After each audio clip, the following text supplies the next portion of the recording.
Shalom, shalom. Aujourd'hui, nous allons parler sur un thème. Donc, le thème, ça va être comment laver nos robes. Donc, pour cela, nous allons prendre un verset. Donc, on va prendre Apocalypse 7, verset 14. Donc, je vais lire, qui sont sur sa parole. Je lui dis, Seigneur, tu le sais. Et il me dit, ce sont ceux qui viennent de la grande tribulation qui ont lavé leurs robes. Et ils les ont blanchis dans le sang de l'agneau. Donc là, on parle de nos bien-aimés, ça peut être aussi nous, hein, ceux et celles qui ont traversé les épreuves, qui ont affronté toutes sortes de tentations du malin. Dieu a fait grâce et ces bien-aimés ont utilisé la parole comme arme pour décimer les assauts de l'ennemi, les tentations de l'ennemi, pour décimer toutes sortes de difficultés sur la terre. Et les bien-aimés ont gardé leur robe blanche. Et c'est ça que Dieu dit. Il dit que ce sont ceux et celles qui viennent de la grande tribulation et qui ont lavé leur robe. Prenons notre verset. Apocalypse 22, verset 14. Heureux ceux qui lavent leur robe, afin d'avoir droit à l'arbre de vie et d'entrer par les portes dans la ville. Nous ici, laver ses robes est associé à la bénédiction et aussi à la possibilité d'entrer dans la présence de Dieu. Nous, donc on voit ô combien important de laver sa robe. Donc laver sa robe nous donne accès au salut, nous donne accès à la présence du Seigneur. Donc c'est toute la parole du Seigneur, c'est là où il y a l'arbre de vie, là où il y a l'eau de vie, voilà. Donc laver sa robe, c'est important pour nous chrétiens et pour nous chrétiennes. Maintenant, comment laver nos robes? Et on sait tous que pour laver nos robes,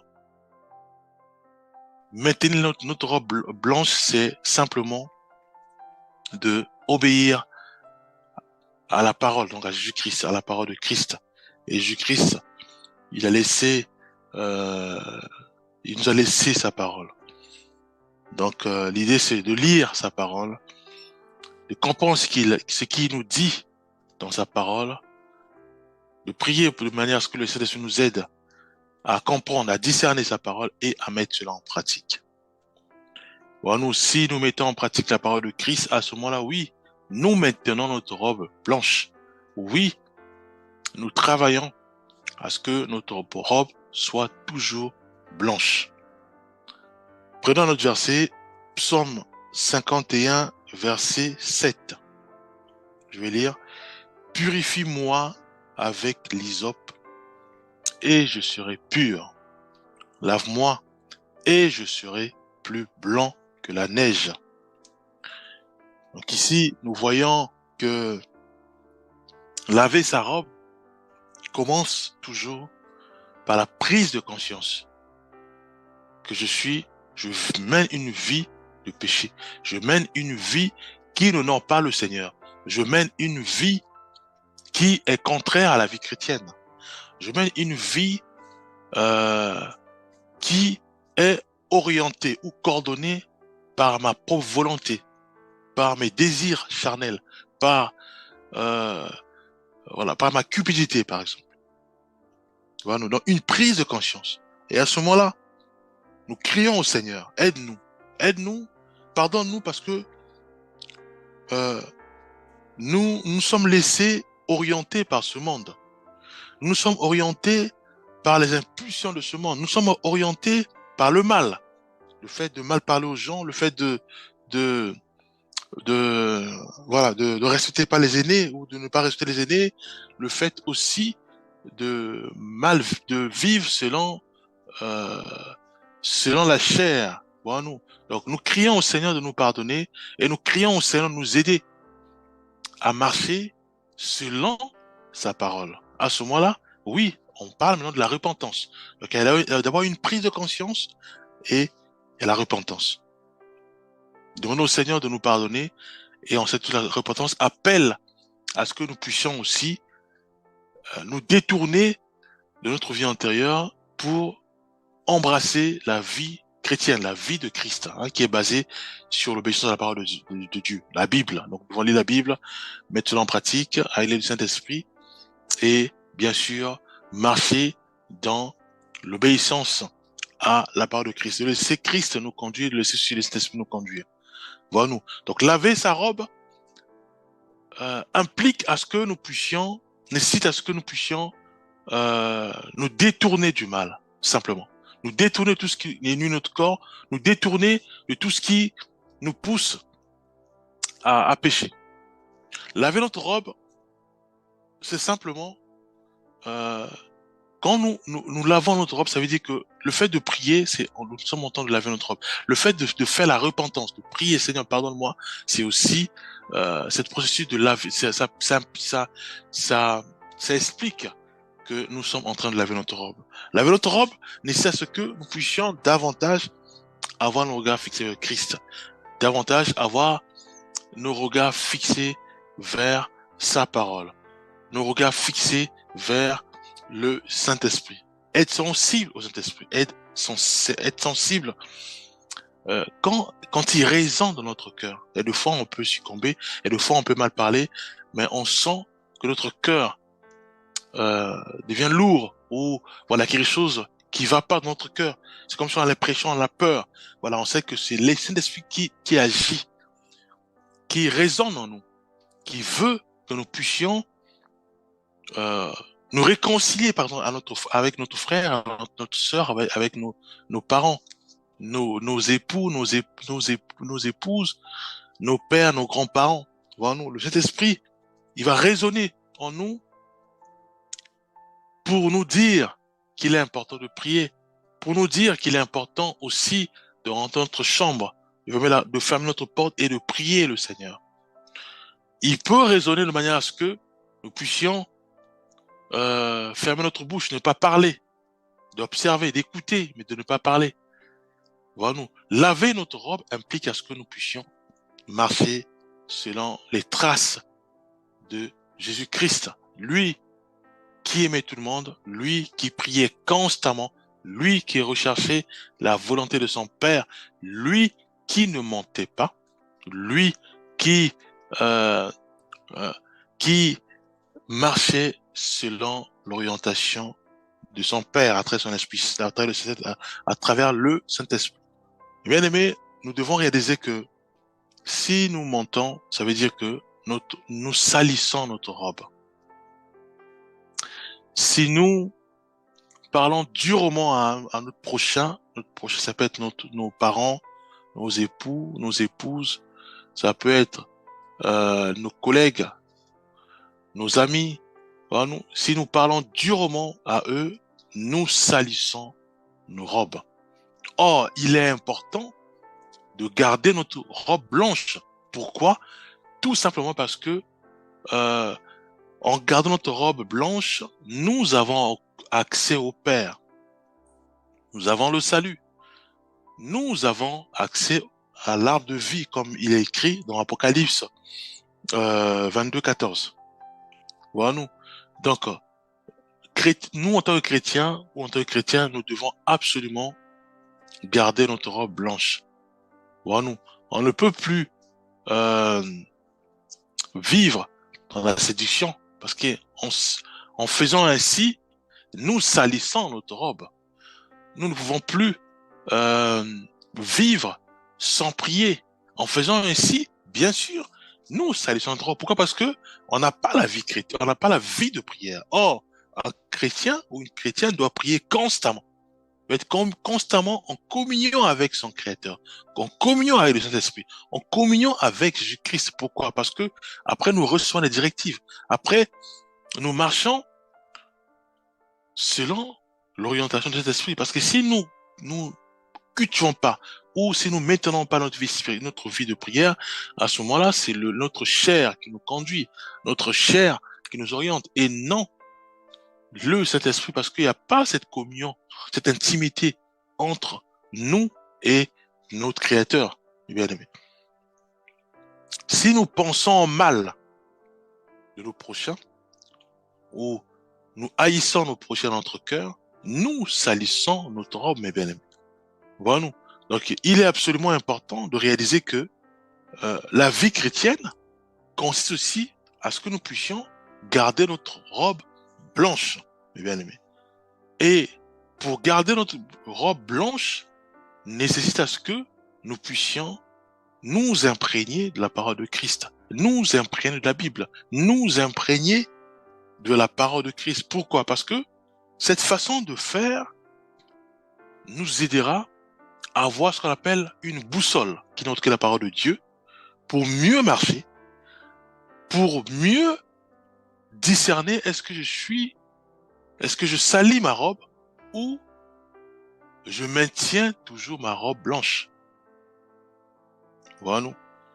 Je me chamaille avec mon mari, je me chamaille avec mon épouse, je me chamaille avec des gens, je suis en train de salir ma robe.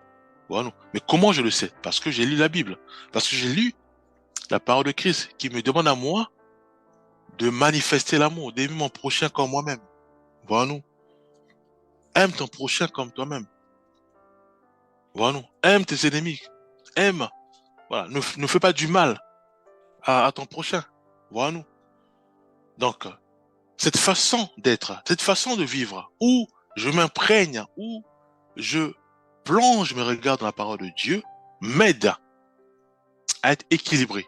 Donc, à réaliser que si je parle durement à mon père, cela veut dire simplement que je suis en train de salir ma robe. Voilà.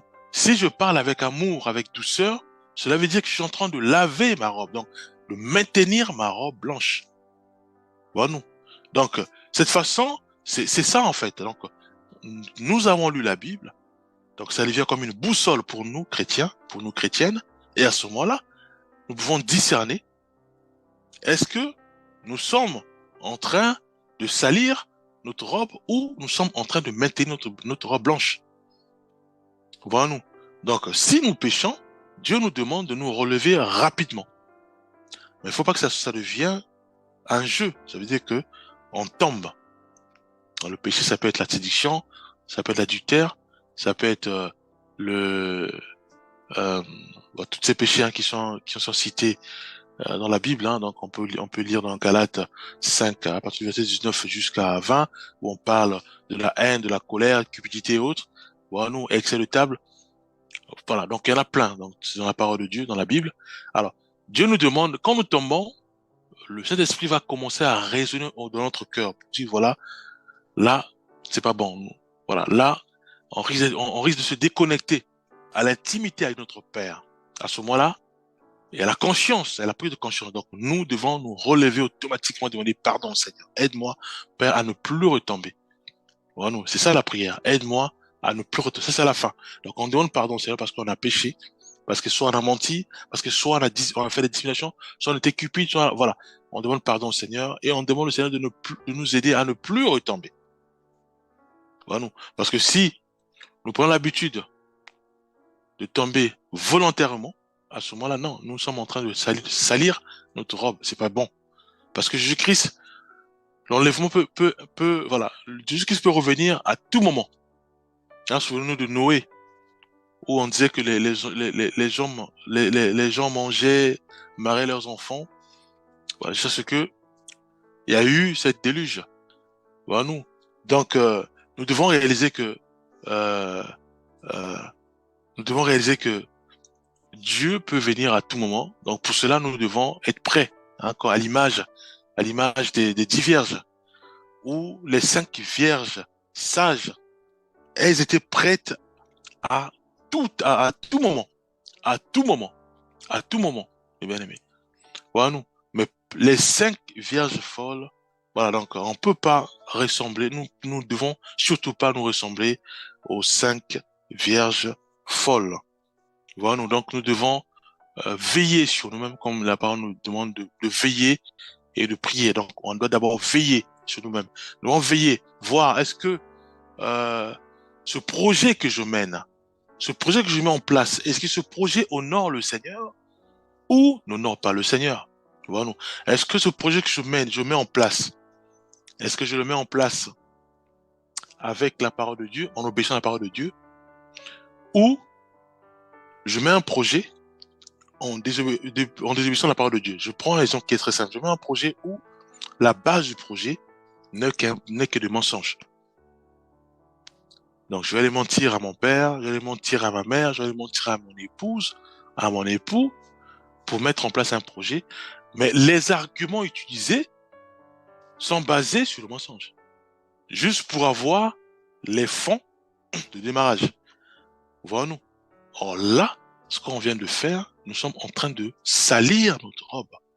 Et rappelons-nous que Jésus-Christ peut venir à tout moment.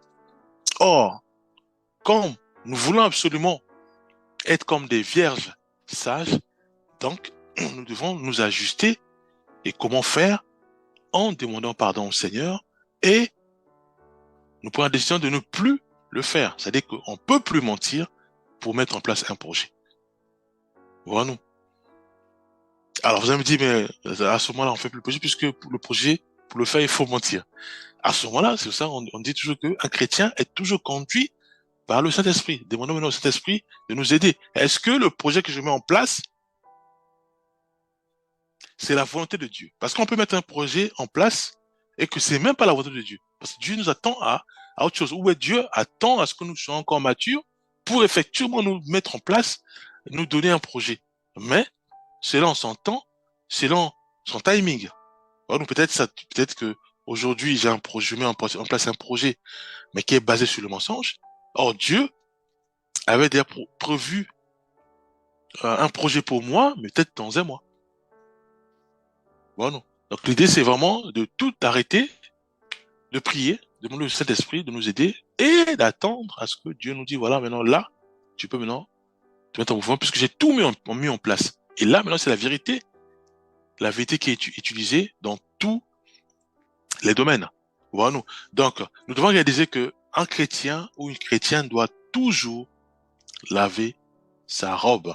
Et cela implique à ce que nous puissions veiller, hein, comme écrit dans Matthieu. Donc nous devons veiller dans la prière, veiller en lisant la parole de Dieu, veiller en méditant, soit chaque nuit, hein, en plus, avant de dormir, on prend la Bible, on lit.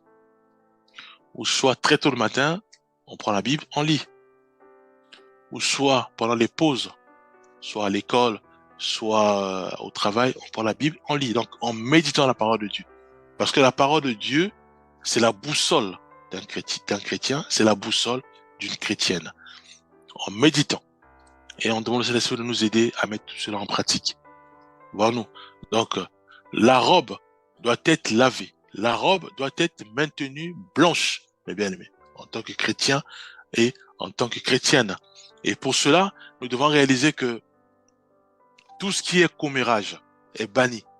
Parce que si nous sommes encore dans les commérages, nous sommes encore dans dans toutes sortes d'addictions, dans toutes sortes de jugements, dans toutes sortes, voilà, parce que la parole de Dieu nous demande de ne pas juger. Voilà, c'est Dieu qui juge. Alors, si nous jugeons, nous sommes en train de salir notre robe.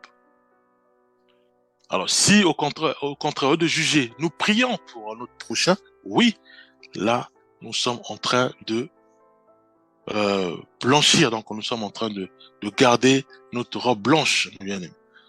Donc, la robe, bien aimé, est très importante pour les chrétiens, est très importante pour les chrétiens. Donc, nous devons réaliser que mentir, c'est salir sa robe. Voler, c'est salir sa robe. Parler durement ou parler pas avec la douceur, c'est-à-dire qu'on parle durement et non avec douceur, c'est aussi salir sa robe. Donc la liste est longue, mais tout est dans la Bible, mon bien-aimé.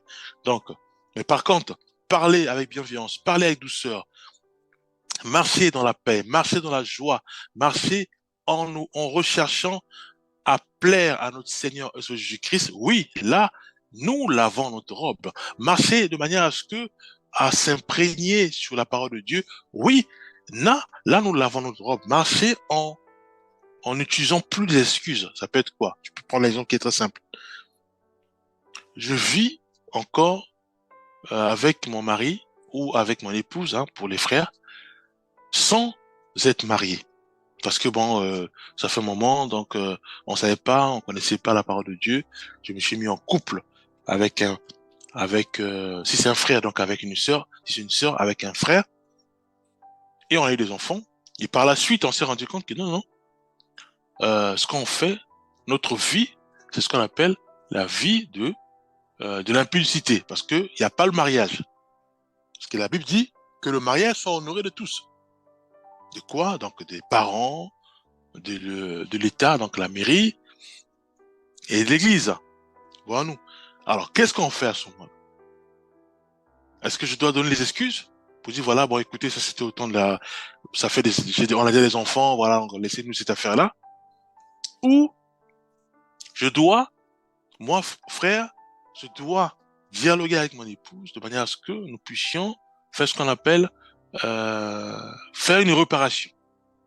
Pour que, effectivement, en faisant ainsi, qu'il y ait un bon témoignage auprès de nos enfants, puisqu'ils verront que nous sommes mariés, auprès de nos voisins, ils verront que nous sommes mariés, auprès de nos amis, de tous ceux qui nous côtoient, auprès de nos parents, qui verront aussi que nous sommes mariés. Pourquoi? Parce qu'ils vont faire ainsi.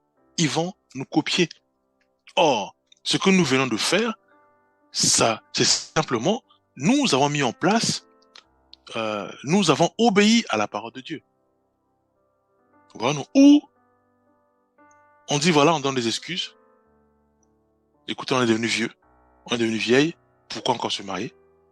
On a des enfants, il y a d'autres qui sont partis, qui ont mis au monde, qui sont partis dans leur maison, qui sont mariés, on a des petits-fils, pourquoi encore se marier? Voilà nous. Or, si nous faisons ainsi, ça veut dire que nous véhiculons cette mauvaise information auprès de nos petits-fils, auprès de nos enfants. Voilà nous. Or là, effectivement, nous salissons notre robe, mes bien-aimés. Puisque nous connaissons maintenant la parole de Dieu. Nous sommes instruits. Voilà nous. Nous devons corriger, nous devons reparer. Pourquoi? Parce qu'en reparant, malgré que nous sommes devenus vieux, vieilles, les enfants verront. Les petits-enfants, voilà, ils verront aussi. Ils verront que les grands-parents, ils se marient. Non, on va dire, mais pourquoi vous vous mariez? Ils vont dire non, parce que nous vivons encore dans le péché. Nous vivons encore dans l'impudicité. Donc nous voulons honorer notre Seigneur. Et c'est pour cela que nous avons pris la décision de nous marier. Les enfants, quand les petits-enfants, ils vont dire, ah, mais on savait pas. C'est comme ça parce que c'est du sérieux. Les grands-parents vont se marier. Ou nous, on se marie. Bah écoutez, ils vont dire, écoutez, mais nous, on veut pas avoir les points avec le Seigneur. On veut aussi faire comme les grands-parents. On veut aussi faire comme nos parents. Et ils vont se marier, nos enfants. Ils vont se marier, nos petits-enfants. Voilà nous, mes bien-aimés. Et là, effectivement, nous sommes en train de laver nos robes. Nos enfants lavent leurs robes. Nos petits-enfants lavent leurs robes, mes bien-aimés. Donc, il est important de réaliser que les excuses, ça vient pas de Dieu. Voilà nous. Si nous avons lu la parole de Dieu, et que nous avons nous avons lu la parole de Dieu, et que le Saint-Esprit nous a éclairé en disant que le mariage soit honoré de tous, l'argent ou pas, engageons déjà la première étape qui consiste à une prise de décision, prise de conscience. Il y a le pardon, demandons pardon au Seigneur, et après, prions pour que Dieu nous donne les fonds, puisque nous sommes sur la terre fonctionne avec l'argent. Dieu, nous venons de réaliser que nous menons une vie d'impudicité. Nous menons une vie où nous enseignons à nos enfants à vivre dans l'impudicité. Nos petits-enfants à vivre de l'impudicité. Maintenant, aide-nous à avoir les fonds, puisqu'on n'a plus des fonds. Soit on est devenu retraité, soit voilà, on est dans nos maisons, mais on n'a plus rien. On n'a pas l'argent, parce que l'argent, ça nécessite beaucoup de budget. Dieu, il va se manifester, puisque il voit en nous une décision radicale qui consiste à se marier, à régulariser notre situation. Voilà. Mais ça, c'est juste un cas de mariage, mais il y a beaucoup de cas. Voilà. Tout est dans la Bible. Le fait de lire la Bible, on peut déjà réaliser. Ça peut être quoi? Prenons le cas de la cigarette, des addictions. Je fume. Mon petit frère, il me voit fumer. Je fume, il me voit fumer. Il va être grand, il va fumer aussi. Je lui dis, ah non, je vais imiter mon grand frère. Ou je vais imiter ma petite sœur. Voilà. Or, ce que je viens de faire, puisque la cigarette nuit au corps, c'est interdit pour un chrétien ou une chrétienne de fumer. Je prends la cigarette. Voilà. Or, moi, si je fume, les voisins me regardent. Ils vont dire, ah tiens, tu m'as donné envie de fumer, donne-moi, aide-moi aussi. Enfin, j'ai une cigarette, j'ai la cigarette, je aussi fume. Or, ce que je viens de faire, c'est quoi? Je viens de communiquer à mon voisin, je viens de lui enseigner à fumer. Quand je fume, mon petit frère me voit, pareil, il va chercher à fumer. Les passants, ils vont voir, ah, ils vont chercher à fumer. Voilà. Je suis en train d'enseigner aux gens de fumer, de façon subtile. Or, cette action n'est autre que je suis en train de salir ma robe, mes bien-aimés. Je suis en train de salir ma robe. Or, si je prends la décision radicale de ne plus fumer, pourquoi? Parce que il y a une prise de conscience en écoutant cet audio, par exemple. Je dis, Seigneur, je ne savais pas, mais tu m'as encore éclairé. Aujourd'hui, maintenant, je sais que ce que je fais comme action influence non seulement moi, mais tous ceux et celles qui m'entourent, qui me voient. Je te demande pardon. Purifie-moi. Lave-moi par le sang de Jésus-Christ. Fais-moi grâce de ne plus pratiquer le péché, de ne plus fumer. Parce qu'en fumant, je enseigne les autres à noircir leur robe. Voyons-nous. Je enseigne les autres à pécher. J'enseigne les autres à ne pas avoir accès auprès du Père. Voyons-nous. On prie, on demande pardon. Donc nous devons demander, on doit demander pardon au Seigneur. Voyons-nous. Si nous reconnaissons cela, nous devons demander pardon au Seigneur et nous devons prendre la décision de ne plus le faire. De prendre la décision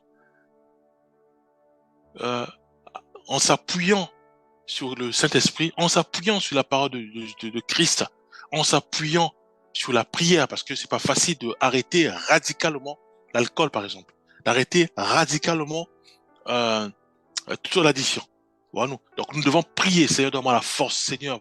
Voilà, nous devons prendre la décision. Voilà, nous devons prendre la décision de tout arrêter. Et Dieu, à ce moment-là, il va se glorifier dans notre vie, il va nous aider à la restauration complète. Il va nous aider. Nous devons prendre la décision. Voilà ce que je tenais à partager. Que Dieu nous aide à laver nos robes. Nous allons prier, Père Céleste. Nous reconnaissons que c'est toi, Père. Ta parole déclare que l'enfer a été créé pour le diable, Satan et ses démons. Et non à nous, les humains, Père. Aide-nous, Père, à laver nos robes. Aide-nous, Père, à laver nos robes, Père. Nous voulons absolument garder nos robes blanches. Que ton Esprit Saint nous aide à résonner puissamment dans notre cœur. Aide-nous, Père, à être sensibles à ton Esprit Saint et à obéir à ton Esprit Saint. Nous croyons que tu le feras ainsi selon ta volonté dans chacun de nous. Au nom puissant de Jésus-Christ, nous avons ainsi prié. Amen.